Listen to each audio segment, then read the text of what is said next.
Welcome to the Bromley Adult Education College Digital Drop-In Podcast, getting you back to work with confidence. Hello, I'm Jill Collier and welcome to episode 37 of the Digital Drop-In Podcast. Today I'm joined by Yvonne Tomlin Miller, who is the head of Bromley Adult Education College. So, hello Yvonne. Hello, so glad to be here. Thank you so much for your time. I know you're a very, very busy lady, so we do appreciate you sharing your time with us. So, as I alluded to, you are head of Bromley Adult Education College, and you joined earlier this year, beginning of the year, I think. Yes, February. And may I ask what attracted you to the job? What attracted you to adult education, or is it a well-trodden ground for you?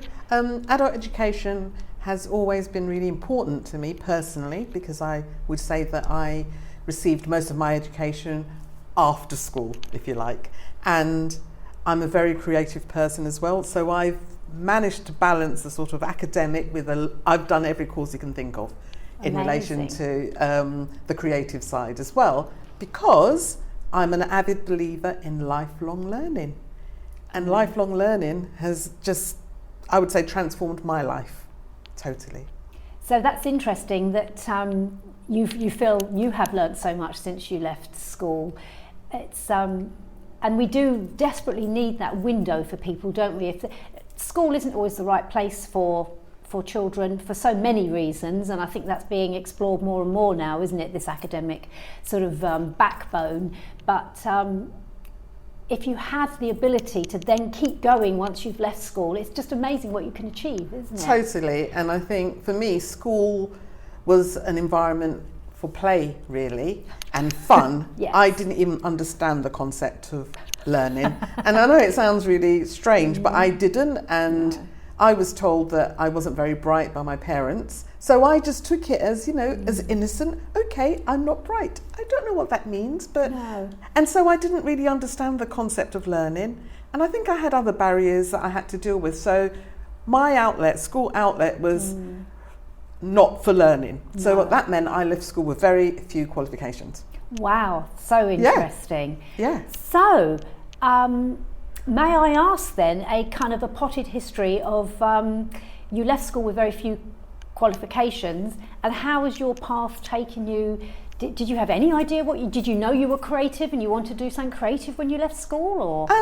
I didn't know what I wanted to do at all, but I did know that I had a strong driver in terms of making a difference, and no matter what I did was going to make a difference to the lives of people. I knew that, but I didn't know how that was going to translate. I don't know how I knew that. That's a huge insight as a 16, 18-year-old. I just knew, but so it meant that, my first two jobs, I got two jobs at the same time.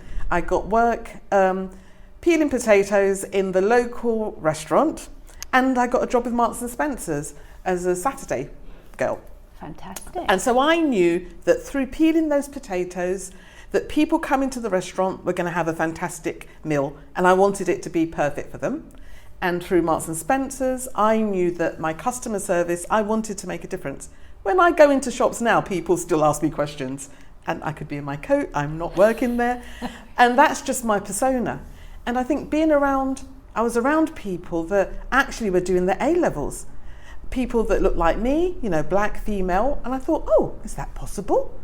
So that's how unprepared I was for qualifications, because people like me didn't do qualifications at that level, I thought. Gosh. But you have this obvious kind of confidence in yourself, so you weren't backward at coming forward. You knew that you had a confidence at such a young age. So yeah, I think I'm really proud that I did have that confidence, because I did have a few experiences that could have knocked someone at that age, Yes. I remember thinking it looked very glamorous being a waitress, and I didn't want to peel potatoes anymore, so I asked if I could go out front. I asked the manager, and she said, no, you can't, because the customers will complain because you're black. Oh my goodness. And I just I think I was 17 at that point, I thanked my 17-year-old self for thinking, if I was a manager, I would never say that to someone. It feels very undermining. Thank God I thought that. And so I thought, I'm going to ask the owner. So a few days later, I asked the owner, and he literally nearly had a heart attack and said, of course you can go out front.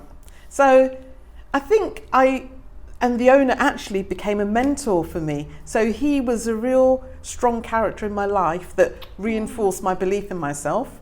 I obviously went back to school, college, and I did my qualifications, managed to get a degree in the end. And so I realised that actually I was bright. Whatever that term Yeah, means. whatever that term means.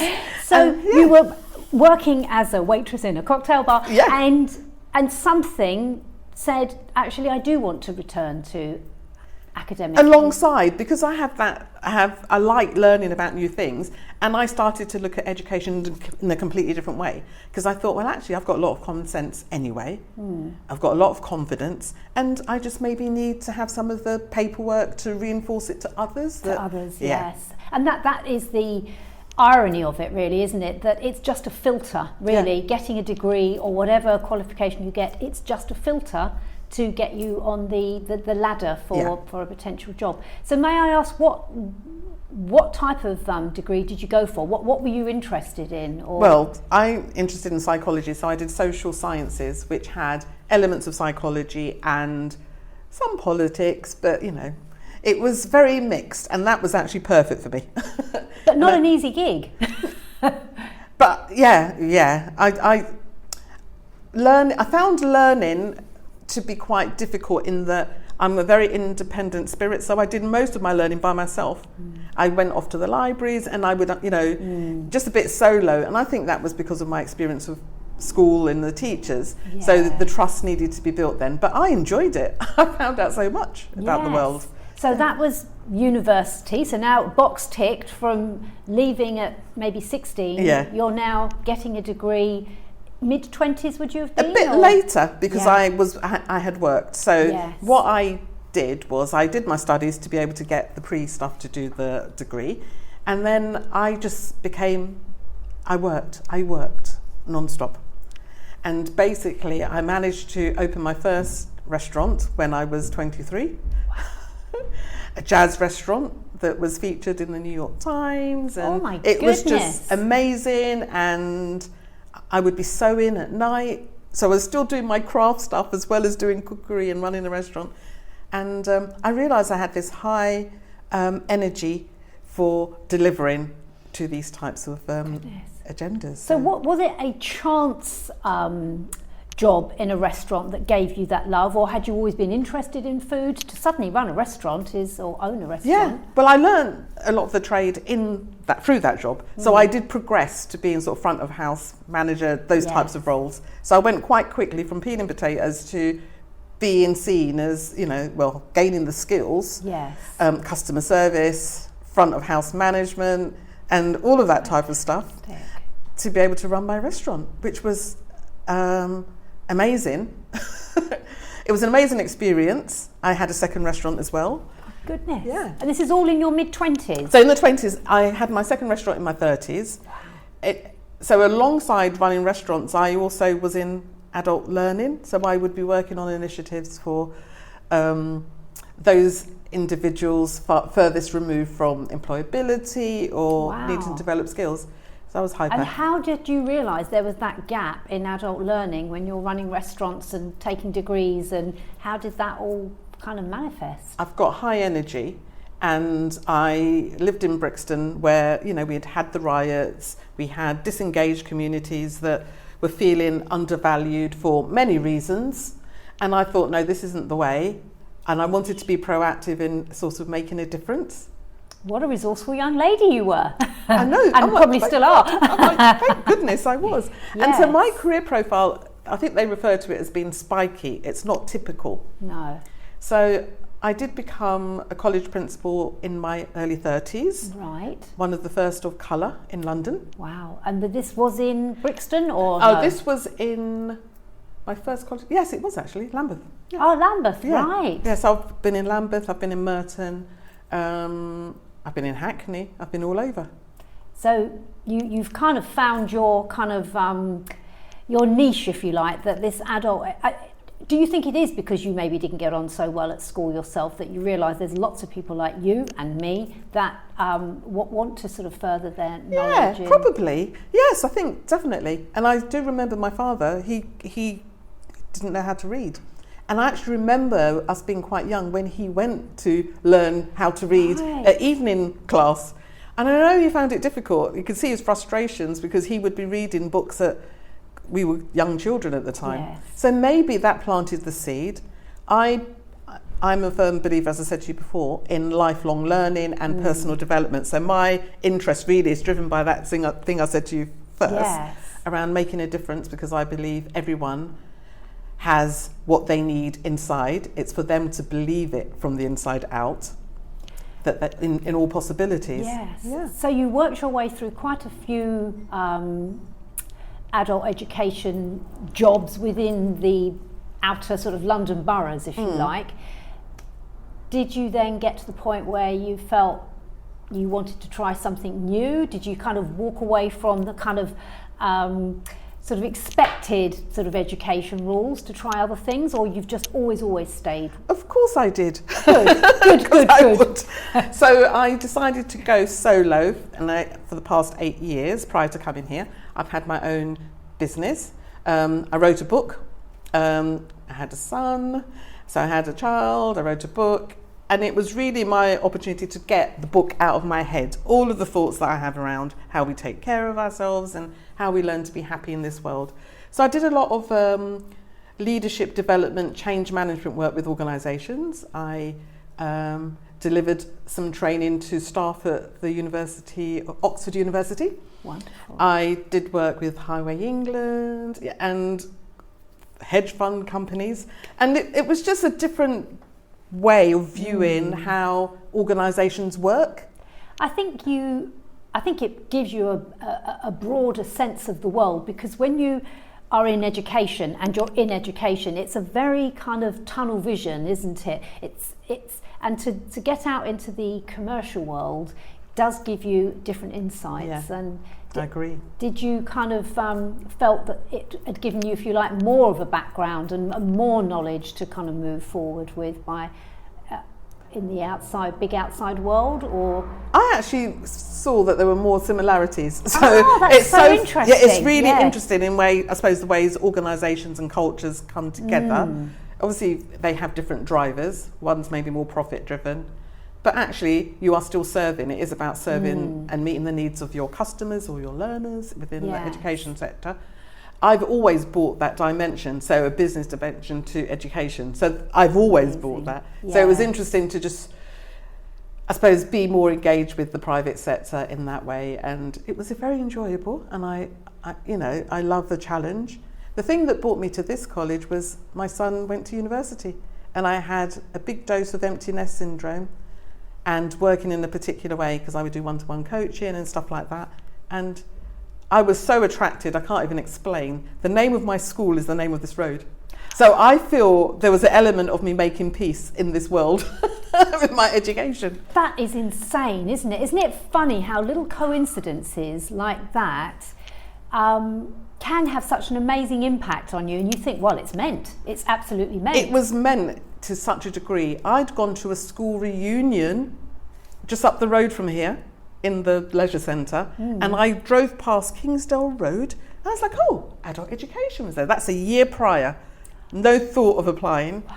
And then on LinkedIn it came up, and I was like, oh, that's that road. And I thought, I'm going to apply. I just felt really driven. So were you actively looking for a job? No. And you just saw it come up on LinkedIn? Yeah. Wow, that really is weird, isn't it? Yeah. So you saw, because I was going to ask you what attracted you to this job. So I saw it. But it sounds like a little bit of a fate here. I think so. I saw it, and then I did speak to someone, a friend of mine, and I said, what do you think? She was like, yeah, just go for it. And I thought, yeah, I think I'm meant to be here.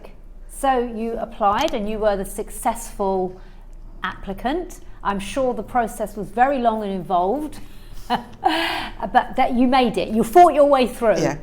I love interviews, and I know that people listen to this. It could be something that you think you dread, but actually it's an opportunity to talk about yourself. That's true, yes. Yeah. I hadn't thought about that. Yes. Yeah. Yes. And to share all that you are. And if it's meant to be, it will be. You know, I always enter interviews and that whole process in a relaxed way, because it's sort of, the energy you bring has to come from a place of feeling relaxed. Yes. And a lot of people can feel tense. I've done a lot of work around, employability. Yes. At different levels, senior levels. Yes, we do run courses here on, employability, and this whole thing of creating a CV or building on your existing CV, transferable skills, and then moving into applying for jobs can be major for some people. Yes. And then actually, oh my gosh, I've actually got the interview. Yeah. Can be terrifying, sleepless night before. Yeah. And there is only so much you can prepare people, because every place that interviews does it differently, and you can't foresee all the questions.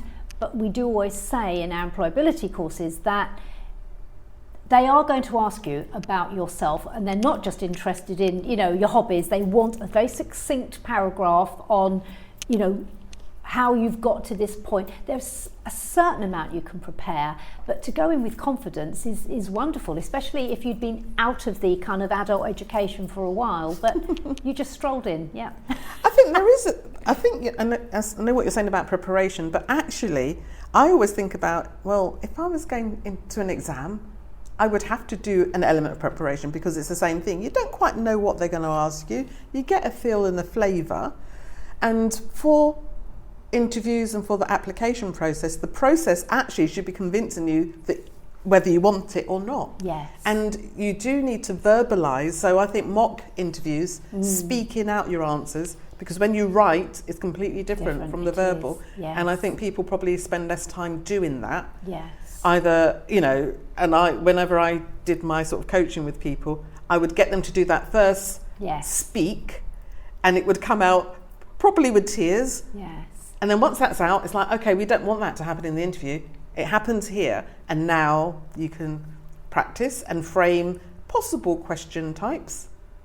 I think the beauty now, even things with like mobile phones and things, you can actually video yourself, as much as you hate doing it. Yes. You can video yourself answering the questions. Yes. And then you can see the faces you pull and the lip you bite and the fingers that twiddle. You can actually pick up on a lot of your, just by seeing yourself in action, can't you? I totally agree. But and the mindset. Yes. Your mindset cannot be that the job is giving you like a desperation for the thing. No. You should be thinking about what you have to offer. Yes. You know what difference you can make. Yes. That's the focus. That's the energy. And that's a lovely way to think of it. And I actually like your analogy of you would prepare for an exam, so why wouldn't you prepare for an interview? Yeah. That makes perfect sense. Very stressful. It's like you have to prepare, but not in the way that you think you have to. Yes. It's not by heart. It's about getting your mind to a place of, okay, what would I be doing if they offered me the job on day one? Yes. You're like, oh, but get it out I think your that's system. a really, really, really useful nugget of information there. So thank you for that. So you got the job. You are here now. May I ask, what your vision is for Bromley Adult Education, or how much control you have over that, or how do you feel sort of 6 months down the line or whatever of this college? Okay, so for this college, I think that we have a big opportunity. Bromley is the largest borough in London. Okay, not the most populated, but very large. So it means that so geographically, we're talking about the amount of okay. But it's the largest in the whole of London. I didn't know that. So thank you.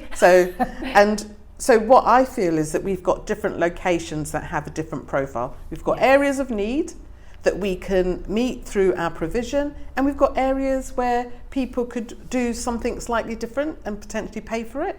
And so what I see is that we're going to be a college that is responsive, I would say community responsive, and it's all of our communities as a collective, and moving towards our becoming an outstanding provider, and coming from a place of respect, empowering our learners. Yes. And being ambitious for our learners and our potential learners. So I am very aspirational for this organisation. And already I felt so welcomed, and I feel that we have a lot to offer our students, and our students have a lot to offer us. We can learn from them as well. Absolutely, we can. Yes. Yeah. So, I'm really excited. How do you see that kind of manifesting? As you say, we're a very big borough. For people, are you looking at maybe satellite places? Yes. Or, so what we have is we're shifting towards something called hub and spokes model, Ooh. whereby this will be regarded, the Kentwood site will be regarded as a main hub. Yes. And we'll be looking at the libraries, because the council have invested millions in redeveloping libraries. Yes. And some of those libraries have got adult education classrooms included. Oh, fantastic. Yeah, so I'm going to be doing a tour this summer to see the completed, but they're looking fantastic. The library down the road, Beckenham, looks fantastic already. The design is just so... they look like coffee shops, Amazing, so yeah. it's going to be a really good environment, a really good time over the next couple of years. We've also got a massive capital project going to happen to transform the building here as well. So lots of really exciting things going on.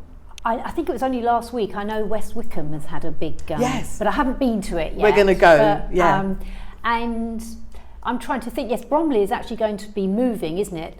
Bromley Library is moving across the road in a total refurb. Yes, so let's hope you can have some kind of influence there, Yvonne, wow. to get some adult education into the centre of Bromley. Yes. Because we used to have a centre, Widmore Centre, that was very close to Bromley, so town centre. So maybe we can get to utilise the new Bromley library. We've been to visit already, so they hadn't gone through the works and it hadn't finished. I think they were in the old Top Man building or Topshop building. Yes. But we will definitely go. So we're initially looking at Orpington Library, Chislehurst Library, and is it Mottingham? Yes, there is one at Mottingham. Yes. Yeah. I think those three are undergoing the refurbishments first, and then we're going to look at all other areas. Yeah. Oh, that sounds really, really interesting. And I actually was quite fascinated by the fact that you said the ones you had looked at look more like a coffee shop. I wonder whether that will really help some people that, maybe struggled at school. And libraries, when I was a child, which is a very long time ago, were actually quite imposing. I certainly didn't feel I had a place in a library because it was all sort of very stiff upper lip, and you kind of had to understand where all the books were, and it was always quite a complex sort of thing. So maybe if they're making them more like a coffee shop, it might be slightly more welcoming to the people. Totally. They feel very accessible in that way, like you're going into a sort of Costa or, So I think that even the library service are recognising that to make their, premises accessible to all, accessible for lots of reasons, they have to design them differently. And that's why, incorporating adult education is very important. Yes. And we're hoping to deliver more employability type provision in those locations as well. Right. Because what happens with, sort of job search, it's quite immediate, something happens and you need help. Yes. Like now. Like now. Tuesday. Not yet. And I'm thinking of developing some tools. So I'm going to be developing some videos to share some tips. Oh, fantastic. Yeah, so I think we need a YouTube channel, so something for us to talk about. Absolutely, yes, a Bromley Adult Education YouTube channel would be fantastic, wouldn't it? Definitely. Wow, well that's certainly given us food for thought. Totally. I'm so happy to have had the opportunity to talk to you and hear your enthusiasm for our college, and sort of getting sort of new blood in is always a good move, isn't it? Because I'm sure you're going to bring a wealth of kind of knowledge from both your background in education and your lust for life, if I can call it that. Totally. Life is for living. And thanks so much. Yvonne, thank you. It's been a pleasure to interview you. Thank you for your time. Thank you. This podcast has been produced by Jill Collier for Bromley Adult Education College. For help with all your job searching needs, do visit one of our digital drop-in venues. Our free sessions are advertised on our website at www.baec.ac.uk or telephone 0208 659 7976. We offer free use of computers for job searching, advice on creating a winning CV, plus lots of short training courses to gain skills in the digital world. Don't forget to subscribe to this podcast to receive notifications of new episodes.